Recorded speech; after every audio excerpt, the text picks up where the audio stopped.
Je pense, moi, ce qui nous donne un peu l'essence de Thérèse, parce que il y a une erreur qu'on peut faire en Thérèse, c'est le quiétisme qu'on appelle. Bon, on a un qu'à se laisser aimer, puis on fait rien. Pas ça, elle a toujours essayé de faire quelque chose, mais pour elle, c'était d'abord la grâce, mais elle répondait à la grâce. Elle va dire, la sainteté, c'est comme un enfant qui est en bas d'un grand escalier, un petit enfant, et son papa est en haut de l'escalier. Alors ça, c'est la sainteté. Elle dit, l'enfant, il veut rejoindre son père, alors il essaie de monter la première marche, mais il déboule.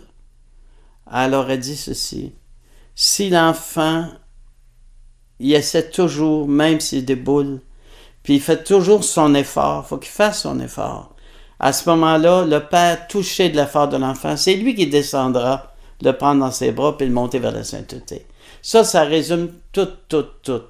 C'est-à-dire, ça tombe pas dans l'erreur du quiétisme, ça tombe pas dans l'illuminisme, c'est vraiment ça. On a quelque chose à faire, il faut répondre. La grâce nous est donnée, mais il faut répondre. Il faut faire quelque chose pour répondre à la grâce. La petite Thérèse, cette sœur qui tombait ses nerfs, comme on dit, et puis elle était patiente avec, puis elle souriait, puis elle souriait. J'aime beaucoup mais cette phrase de Thérèse quand il demande « Aimez-vous vos sœurs? » Elle dit non. Elle dit « C'est Jésus qui les aime en moi. » Ça, c'est de toute beauté. Elle fait son effort, mais c'est bien qu'on n'est pas capable d'aimer sans que Jésus nous aide. Thérèse, enfant Jésus, avant sa mort, elle a dit « Tout le monde va m'aimer, tout le monde m'aimera. » Puis tout le monde l'aime. Les protestants, quand ils connaissent, là, ils n'en reviennent pas. Hein? Je peux arrêter devant vous les mains vides. J'ai pas de mérite, je veux pas ramasser de mérite. Et à l'époque, au début du 19e siècle, au début du 20e siècle, les gens voulaient ramasser des mérites, les catholiques voulaient ramasser des mérites. Par exemple, quand on disait faut gagner notre ciel, mais non, c'est faux ça, faut pas gagner. C'est Jésus qui a gagné le ciel. Faut l'accepter, faut s'ouvrir. Mais on gagne pas notre ciel. Alors ça, c'est une très grande erreur, puis nos frères protestants ont raison de dire que ça n'a pas de bon sens. Hein? C'est le Christ qui a gagné le ciel. Et Thérèse est très proche de Luther d'un certain côté parce qu'elle a tout insisté sur la gratuité du salut et la gratuité de la grâce. C'est la grâce qui nous fait saints. C'est la grâce qui nous fait saints.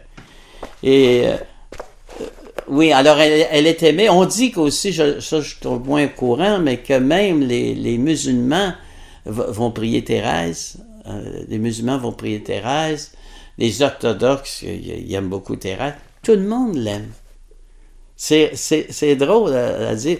Puis regarde, là, Édith Piaf. Édith Piaf. Moi, c'est formidable. Édith Piaf qui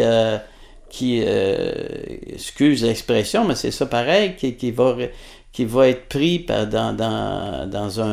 Elle va demeurer d'un bordel avec des prostituées. Les prostituées sont été très bonnes pour elle. Et à l'âge de 4 ans, elle devient aveugle. Hein? Alors, les prostituées vont fermer le bordel pour emmener la petite Édith Piaf à Lisieux. Et c'est les personnes qui ont vu le film La vie en rose, vous voyez cette scène extraordinaire où les prostituées sont à genoux avec Édith Piaf et qu'ils montent à Édith à prier Thérèse. Hein? C'est de toute beauté. Et toute sa vie, Édith Piaf va prier Thérèse. Elle va aller à Lisieux très souvent. Et quand elle va se promener à New York, partout, elle va toujours emmener la photo de Thérèse enfant Jésus. Alors, c'est mystérieux que cette sainte pure qui dit qu'elle n'a jamais commis de péché mortel est aimée des grandes pécheresses, des pécheurs.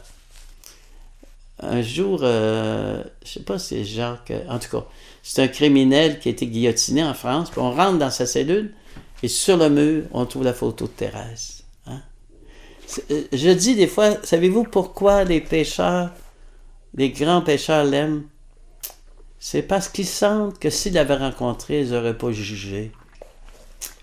Ils sentent que Thérèse, elle sentait qu'elle aurait pu tomber aussi bas qu'eux.